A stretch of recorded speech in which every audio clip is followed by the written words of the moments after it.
healing class, the online healing class. That's number 6, and it's the last one out of the spring version, at least for some part of the world. Otherwise, it can be the autumn version. So I don't really care about that. But anyway, it is the end of a section that you have chosen to commit yourself to. Whether you're in the class or whether you're seeing this video afterwards. So I'm very happy that you joined with me in this, and very happy that you're here right now to to be part of this, to have a possibility to leave the world for what it is, to say, like I said, put the world on a shelf and have something else come to you, like creating space for a different experience of yourself. And that's not just happening in this hour, but as you might already know, it is a transformational process. And it's an actual process of resurrection. And what does that mean? What is happening in your life? What is happening in your life in these, for instance, these 6 weeks that we were together in this? What has occurred? You know, is there a really big change happening in you, or what is happening? You know, so there's infinite possibilities of using this time constructively. And how can you do that? Well, that is the easiest for you to do that is to be guided by spirit. And to me, in order to be guided by spirit, you will have to, for instance, in this moment, relax into this moment. So put your concerns on the shelf, put all the ideas that you hold about yourself on the shelf. Sit back and relax and open yourself up for a whole different way of communication. Like a communication with a different, that really is a different dimension of communication. Like I said, it's like a completely new continuum where you step into. And whether you're aware of it or not, that's occurring to you. That's the amazing thing. So you can't stop sinking deeper and developing yourself further and further, whether you're aware of it or not. But if you're aware of it, then it becomes a lot of fun, because it's nice to keep in touch with your real self in order to know what the hell is going on with me, or where do I find myself? What is the purpose in my life? What am I doing? Where am I focusing on? And how is the love of God working through me? Or how can I extend love in this moment? Or how can I see the love for my brother while I'm actually hating him? Or, you know, so all kinds of challenges to actually see that there's nothing but the love of God, to see things completely differently. And that's not just trying to imagine it, trying to do some affirmation, like I want to see it differently. No. So it's definitely an invitation to a totally different experience of yourself, and you don't know what it is, and you don't know how to get to that, because if you knew, you would already do it. And if you do it, you probably don't even watch this video. Or if you do it and you watch this video, you add your joy to this. And that is even incredible. That's totally incredible, because literally that will give this all together more energy. So it will be more like a beacon to even more that are searching. And you say like, oh, I'm not searching anymore, I found it. So, okay, that's great. So you stop being a searcher. Okay, so you don't have to go anywhere. You can just allow yourself to be found and to be present with me in this moment. And do you go through death experiences? Yeah, you do. So whether you're a seeker or not, you will find yourself dying in terms of you find yourself being caught in your daily life world, and you apparently have no way out anymore, or you have something is not working and you don't know how to get through, and you know that something has to change. And of course, you don't have to look that far for it. You can stay close to yourself. It's like, well, here something needs to change. And not that you know how to do that, but you can go through literally what you can call like diving into a black hole. Like just like this week, the picture of a black hole finally came above. Like some scientists have found a black hole and they tried to make a picture of it, and it's actually worked after years and years and years of research. Well, this black hole, it's like you enter into the event horizon that they actually were photographing too. It's like a nice light. But then you go to the edge of the event horizon and you see a little sign. It says point of no return. And this is the place that you already passed. You already passed the point of no return. So it is the same as saying, like, you're already on that train, the train already left the station. Yes, you're on the way, on this infinite way of the heart, if you want, or the infinite way of knowing, or the infinite way of mastery, or the infinite way, infinite way. That is great too. I don't really care about what you call your path, but you're on it, and you cross the sign. You're way past the sign, point of no return. And so when you dive into that black hole, you will have to get out before you get in. And you don't know how to do that. So the fun then is that you literally die into what you call that black hole. You literally die into your death. You die your death, and something will resurrect that doesn't know anything about what happened before. But it's a completely different continuum. And my question to you is, are you having a real experience like that? Did you go through that just in the last couple of days or so? Yes, I did. And did you do that? I hope so too. Because there's nothing more delightful than actually going through a black hole, or actually entering through your death and resurrect into something that didn't exist before. So you're like a newborn now. You can see yourself as a newborn. Everything will be completely different because something has changed. You don't know what it is, but it does feel completely different.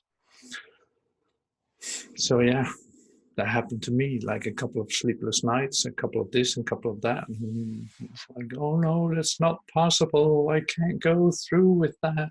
And you literally die into it.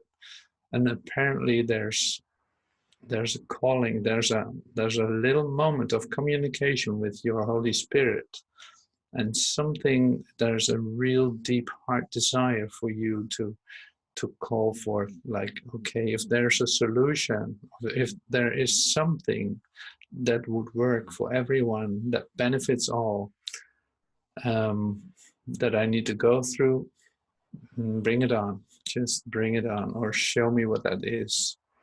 And apparently you die into whatever you called your apparent situation, and you come out on the other side, being like a brand newborn. How do you recognize that you're newborn? Well, you cry a little bit easier. You're so sensitive, and sensitive to any kind of things happening around you.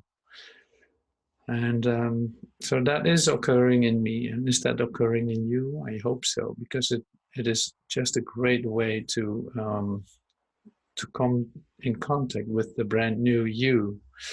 So here it is. It's like the brand new you is not just once that you're being born again, and then oops, okay, there you are. You're a brand new you, and that's it for the next 30 years. No. So this is an invitation to let this process occur whenever it needs to occur, whenever you're stuck in your world, or whenever you're stuck in anything, whenever a painful idea comes up, that you can literally die into that and see yourself resurrect without knowing the solution, but you know that you went through it. You don't even know where you went through, but it is over and it's not there anymore. So this is the practice of the infinite way of the heart, of the infinite way, if you want to call it like that. And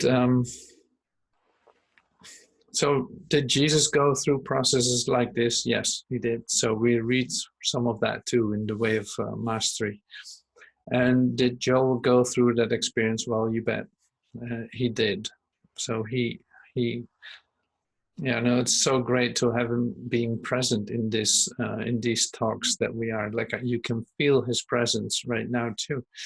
Like, yes, he went through the same experience too. And I will read a little bit later on where he refers to that. And in one of the great books, like, man was not born to cry. That's already a great statement. Like, man was not born to cry. So if I'm not supposed to cry, if I was not born to cry, what am I born for? Because there appears to be a lot to cry about. So what's going on? So he will tell you some about that. So that's why I'm very happy that Joel is present in this video too. And so we got Jesus speaking from two different angles, and that's one is the Course in Miracles, and what I will use is For They Have Come, and I will just read a very small part of it, but it's so to the core about the process that's taking place in you that you will, yeah, it would be very nice for you to hear it, and I love to give that. And it will all be available on the EBHub, this iwihub.com website for you to download and to use. You know, that's why I put it there, not for any other reason. It's like for your homework. You can use it whenever you feel like it. You can read it, because there's much more than I can just share with you in this instant. And it's really nice material to meditate on, to contemplate, to really work with, and see that like you have great assistance on this path. Like, they are all here to help you to revert to you within, that is available for you. So that is so amazing. If you, for instance, just even say, like, Joel is present, and you wait for the experience of it, you will start to feel literally a presence. And that's the same when you use the words of Jesus, or when you literally read the Course in Miracles or the Way of Mastery, or whatever, read the Bible where Jesus is talking, and like read some of John or whatever, you will feel the presence. That's so great. So there, it is so much alive. And it's alive in you. So when you awaken it in yourself by referring to it, by reading it, and by using it, then it's so easy to come close, or to come in communication with all of this. And yeah, that's, I think, the greatest thing about even these classes too. For me, it's like an intensification of this process of remembering all the time, like remembering, and then actually see that this whole thing, like this whole principle, this whole healing principle is entering into your life and cleaning out stuff for you, and helping you to create more space within, to allow spirit to talk to you, or to be in direct communication, or to feel the presence. And so that's at least my experience in the last couple of weeks. There's a great intensification of this, because it's like, yeah, that's what I want. That's what I signed up for. Yes, I want more. Bring it on. You know, it's like, bring it on. Yeah. So now we can be relaxed too. We can be in stillness. Like, this is all coming from a place of stillness. It doesn't come from chaos. So that's so great about it. So this is a frequency of stillness that's actually in it, like that's actually transferring the message, and you will recognize it just by receiving it, or the vibrations it will resonate with you. So that's the easiest thing. You just have to be open and willing to receive it.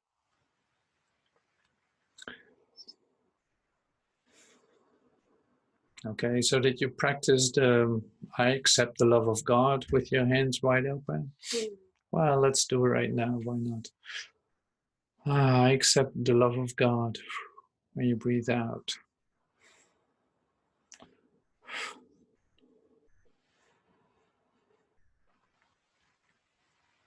And you make yourself as spacious as you want. So when you do this more often, you know that your breath, breathing in and out, is connected to these words. Like that's prayer all day long. That's just praying all day long. This is what this body does. It helps you to remember even. So that's so great.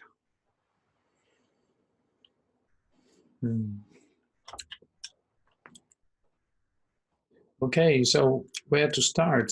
Let me see. I find this really nice to start. And that is from the WayofMastery, lesson 5, the way of the heart, lesson 5. And sorry that I mix up the way of the heart or the infinite way of the heart, because I actually think it's very funny to combine it, because that's what I'm doing with it. So is it worth it then to commit to the infinite way of the heart? Yes, the infinite way of the heart, culminates with the recognition that you do not live life at all, but rather that life is living you.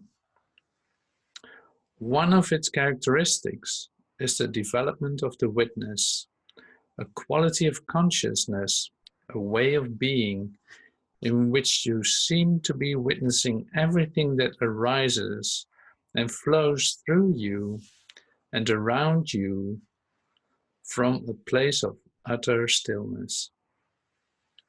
And here it is, like, stillness does not mean non-activity.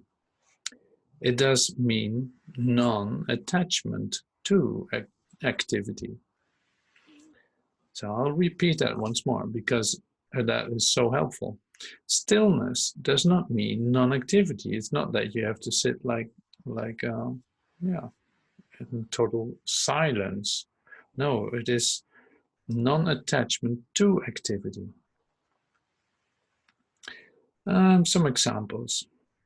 So the non-attachment to activity, some examples. Here we go. Whether it be the arising and falling away of cancer in the body, the arising or falling away of cancer in the body, the arising and falling away of relationship, the rising and falling away of a solar system. You have a non-attachment to activities that are taking place. You are witnessing it, but you're not attached to it. Okay, so you will discover that there is a place within you that can look upon all things with perfect equanimity, perfect acceptance, and perfect love. For in mastery of the way of the heart, you will discover that nothing is unacceptable to you, and only what is accepted can be transcended. You will discover a way of being in which nothing any longer compels you. Not even the desire to know God, compels you any longer, for the need of it has been completed. I'll continue in a minute. So it's like this is what I call staying in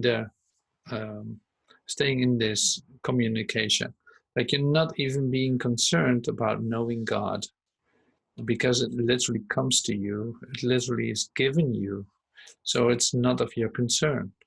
Like all your concerns will fall away as long as whenever you're done with them, whenever you're done with your concerns, they will fall away. So you have a non-attachment to occurrences. And that doesn't mean that you're completely like numb, but it is like you're not attached to any outcome, whether it's falling away of a relationship, whether it's um, falling away of a cancer, or whether it is falling away of a whole universe. Like you have a non-attachment to it. It doesn't disturb your inner peace.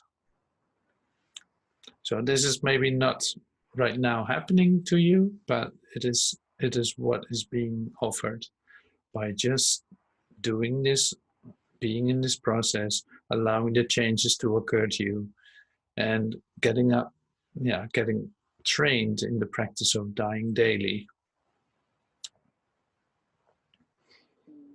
and allowing yourself to be newborn all the time, and letting yourself be new all the time. Because if you bring in the past into this present moment, you will not be new. It's like, no, stop bringing the past into this moment. Like nothing happened before, and the future is not yet there. So this is the perfect moment that's the only moment that you have. And this moment is an infinite moment of truth with all its perfection. And you can literally sink into that. You can literally be an observer of this perfect moment. So if you have no concern of outcomes or of how this should be organized or how this should look, if you leave all your concern out of that, then you're able to see the perfect moment, like the perfection in this moment. And a little blink of that will already make you so incredibly happy, because it is a recognition that you get that yes, it does exist, and yes, it is right here. I don't need to go anywhere for it. Yeah, and that's really like the root of your stillness, the root of your peace of mind. It's the deep core of your being where this is taking place and where the real rest is. So I'll read a little bit more. Okay.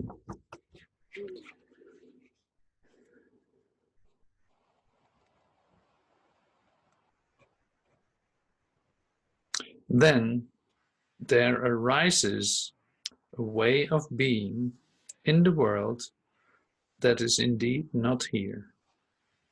For you will feel no restlessness and no need to direct your journey. No questions will arise. You will be at peace. And in that peace, the breath of God will move through you. And you will become as the wind, knowing not where you came from or where you are going. But you will abide in perfect trust and perfect rest. And the world may not know you, but your Father will know you, and you will know your God. Well, if that doesn't sound like Jesus, then what does? It's like that is so beautiful. So I'll repeat that once more, because it is like, yeah, you really want to pay attention. You want to hear what this says. Like then there arises a way of being in the world that is indeed not here. For you will feel no restlessness, no need to direct your journey, no questions will arise. You will be at peace. And in that peace, the breath of God will move through you, and you will become as the wind, knowing not where you came from or to where you are going, but you will abide in perfect trust and perfect rest. And the world may not know you, but your Father will know you, and you will know the Father, you will know your God.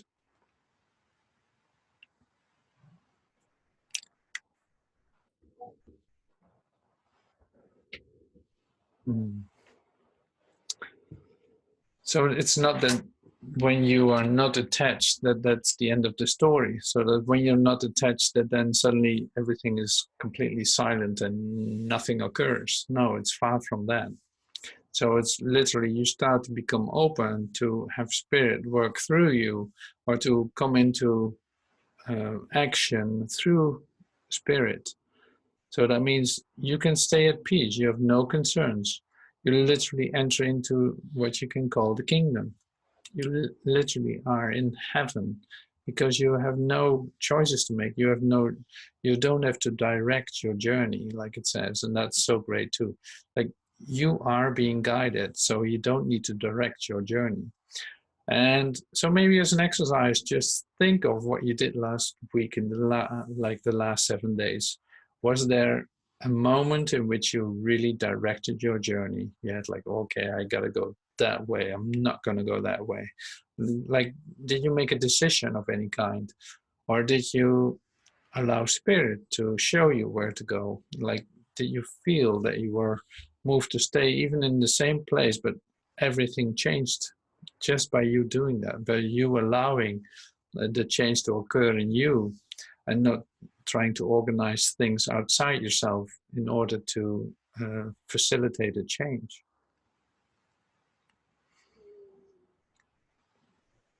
So that's good to take a look at, because like if you want to come in contact with what you can really truly trust, and if you want to stay in, say, the observance instead of the restlessness of choice and the restlessness of choosing where to go, what to do, and all of that, and not knowing what decision to make and suffer from it and all of that, like then you know that you have an alternative right now. So that's what we are sharing, or what you are being offered in this moment.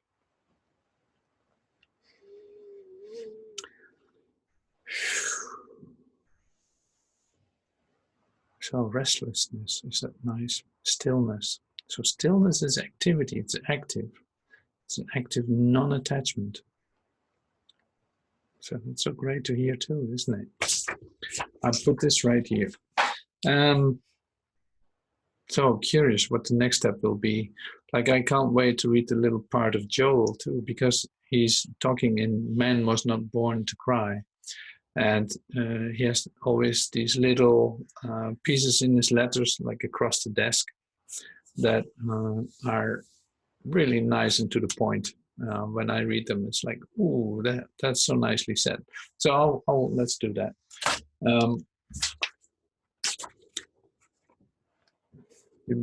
Not because I make the choice, but it's more like I can't wait to read it.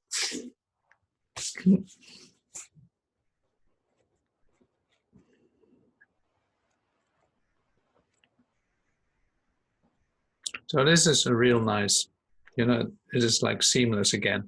Across the desk. In doing world work, as he calls it, always remember that you're not seeking to change the conditions of this world. Don't change the conditions of this world.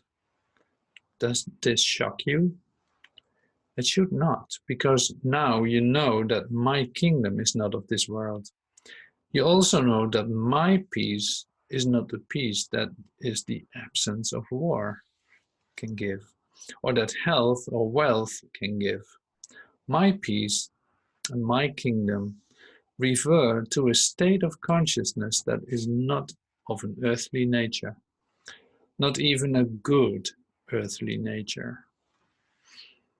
World work in the infinite way consists of bringing the kingdom of God to earth. And what does this exactly mean to you? To me, it means transforming my own consciousness to God consciousness, living and moving and having my being as the Christ, and not living as mortal man. It means to mold my desires, ambitions, and actions to conform to the pattern shewed to thee in the Mount, as taught on the Sermon on the Mount.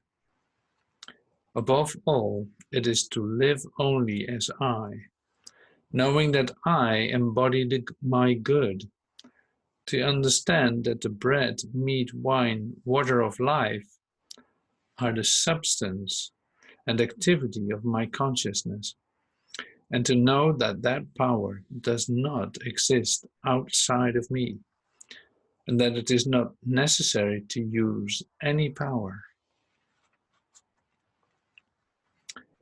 So there's another facet that's very interesting. So I read the last paragraph again. It's like, above all, it is to live only as I, knowing that I embody my good, to understand that the bread, meat, wine, and water of life are the substance and activity of my consciousness, and to know that power does not exist outside of me, and that it is not necessary to use any power. I am the way, and there is no other way than I. Wow. I cannot fear what mortal sense does or says, for the belief in two powers is powerless to enforce itself.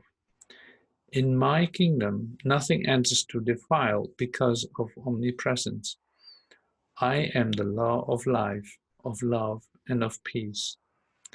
Beside me, there are no powers, no other powers. So this is from Man Was Not Born to Cry, page 94. You know, this is just great to share, because it's like, oh, this is so nice how this comes with it too, like how this connects to what we just said and read. And that is always so amazing to me how this works. You know, it's like you can't imagine it before how this ever comes about. Like it's a seamless. Yeah, it's made of the same stuff. It's literally that what's being presented in this moment, and that's wonderful. So Joel says this in a very nice way, and it's like I am is the message. I am. There's no power outside of myself. Like nothing can disturb my peace of mind. There's nothing outside myself that can disturb my peace. And there's nothing outside myself that can influence my health and wealth in that sense. It's like, no, you'll have to take a look at what is occurring. Like what is occurring, and also what's being presented to me. Like in this, there's say the invitation to take a really good look of what is actually going on, because all the things, all the powers that you put outside of yourself will come to you in terms of they will overwhelm you for a moment, they will trigger you, and you will have to take a look at them.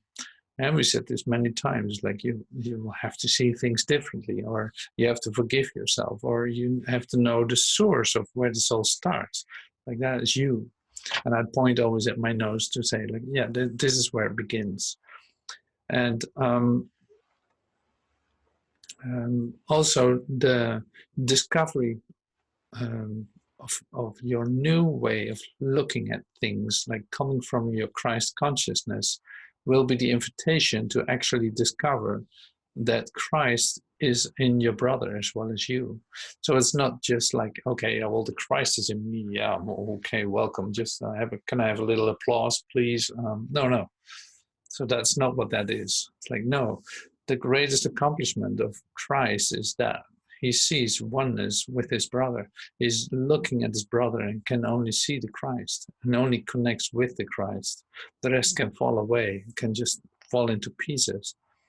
So the discovery in this transformation is literally that you find yourself one with your brother, no matter how that is occurring. Like that is truly a miracle, because you will have to discover even the love in your enemy. So that's why we say, like, love your enemy. It's like discover it. So this goes even further in that sense. It's like you discover the Christ in your enemy. Like see him as a risen Christ and not as your enemy. So that's a bit of homework. That doesn't go automatically, or that's not just like, oh, okay, yeah, I'll see that differently. Woof, there it is. No, that will take a bit of effort in that sense. It's not an automatic thing for a human being to forgive. Something that you need to learn and need to allow yourself to see anew, and making a connection with your Christ mind first in order to see it in your brother. So it always comes back to the same practice, doesn't it? So that's, we'll have to repeat that because you forget all the time. You have so many situations during your week or during your day that you are triggered by something, or that you don't see the Christ in your brother. And it's not like, oh, that's a very hard job. It's very difficult to do that. It will take a tremendous effort. It's like, no. So this goes step by step. And these classes, or this class, is an attempt to remember how this works, how that works for you, and where you find yourself in that process. So are you trusting your brother as much as you do yourself? Or are you open and honest to your brother to share where you find yourself, or to share what's going on in you? Or do you have your little agenda hidden from everyone? So you have all kinds of opportunities. If that is the case, you have an opportunity to let that be straightened out for you by being honest about yourself. That what you say and what you do and what you think are one thing. Like that's almost like the prerequisite for like peace of mind. What you say, what you do, and what you think become one thing. Like I want to see my brother as the Christ that he is. If you really want to see that, you will see it. So that's what you do, what you say, and what you want, and what you think of. That is always instantaneous. If that doesn't work that way, if it isn't instantaneous in your experience of yourself, then you have a little sidetrack that you run, a little program that you run in order to perceive this. So that's another way, another exercise. And so take a look at it if that is the case with you. It's not bad. It's a discovery that you know that that's going on, because you want to come from oneness and you want to see your brother as the Christ. So in these 6 weeks, we had the kingdom of God as a central theme, and that comes back to today too. And so Joel was already speaking about it, and in the WayofMastery it says it too. So the last part that I want to read is "For they have come," and that is also connected to your experience of yourself as being not thrown out of paradise, but being in heaven by the recognition of your true nature, and by letting yourself be lived. So not making any decisions of your direction, for instance, and being non-attached to any outcome. Like no matter what happens, I can stay there. I can stay focused. I can stay present in that, what is real about me, in my I am, I can be.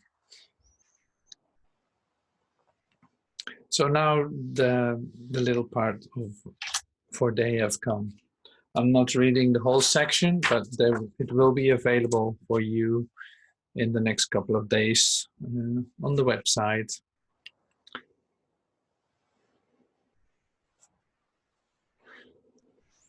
For they have come. Think but how holy you must be, from whom the voice for God calls lovingly unto your brother, that you make awake in him the voice that answers to your call. So you will have to read that again.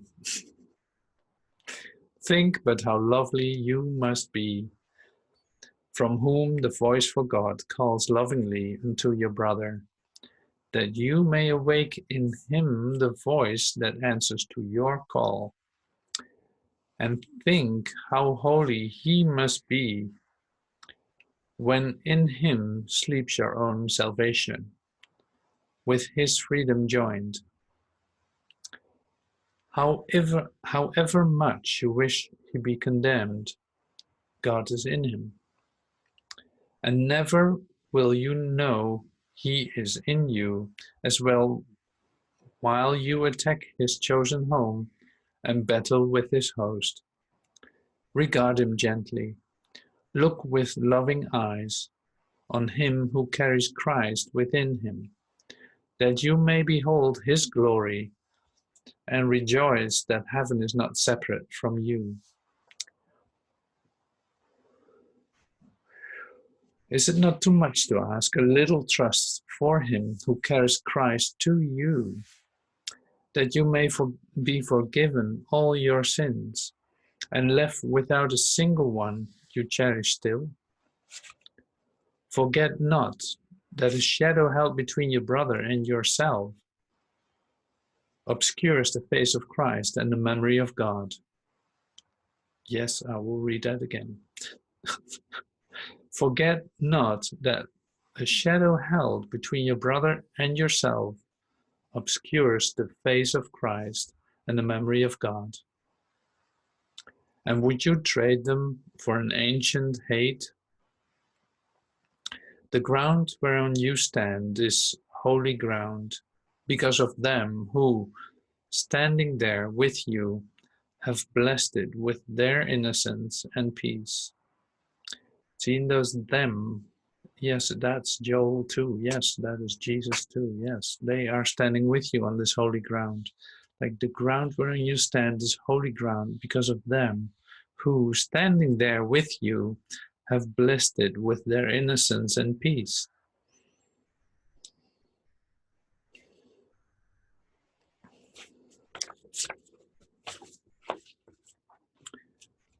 Okay, so here is a little part about that holds heaven in it.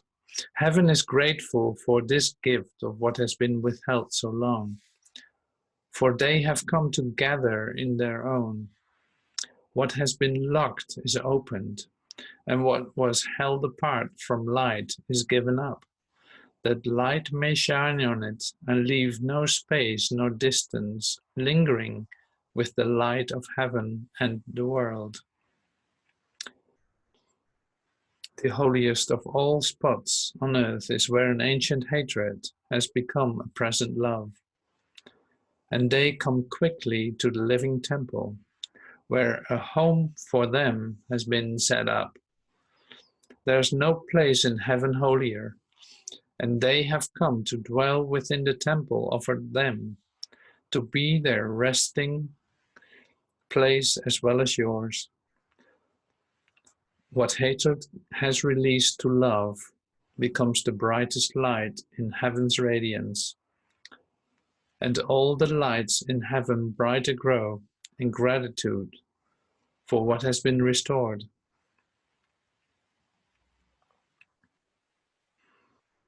And there's more to that, so you're invited to read some more of that.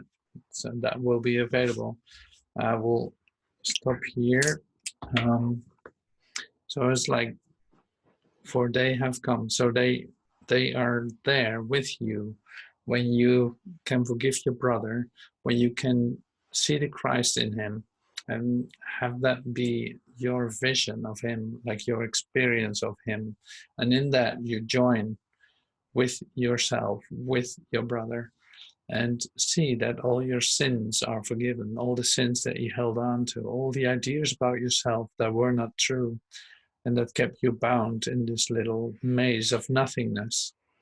So now it's like, don't leave any shadow between you and your brother. Just work with this. Like let this be cleaned up between whatever is between you and your brother, what appears to be there. It's like that is you placing a shadow between them by thinking something that is not the reality of who you are and who your brother is. So this is an incredible opportunity to forgive and to see everything anew, to let yourself be born again into a whole new bright vision where you literally say, add your light to the lights of heaven.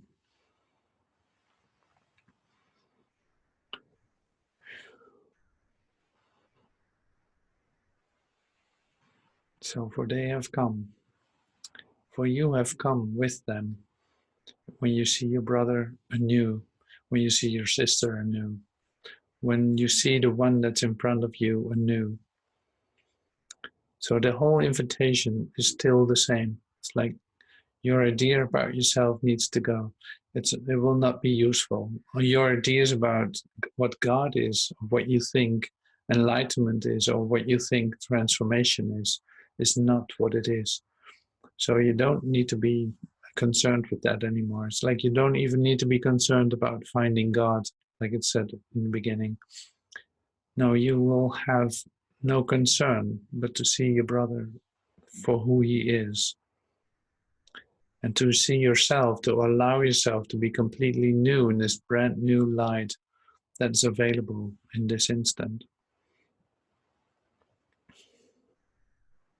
So whether it's the infinite way or the infinite way of the heart, of the way of the heart, or A Course in Miracles, no, this is still the same story. Like you can't use that as a defense against doing this.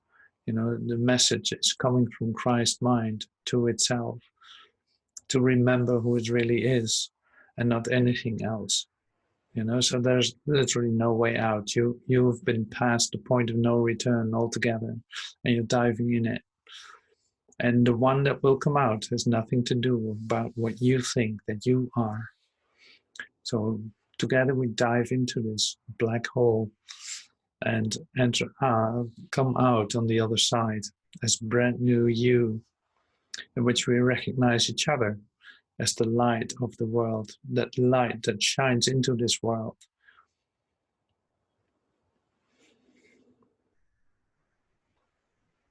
So I hope this was a good sequence of lessons for you, that you really went for doing these exercises, and that you had great benefit of them.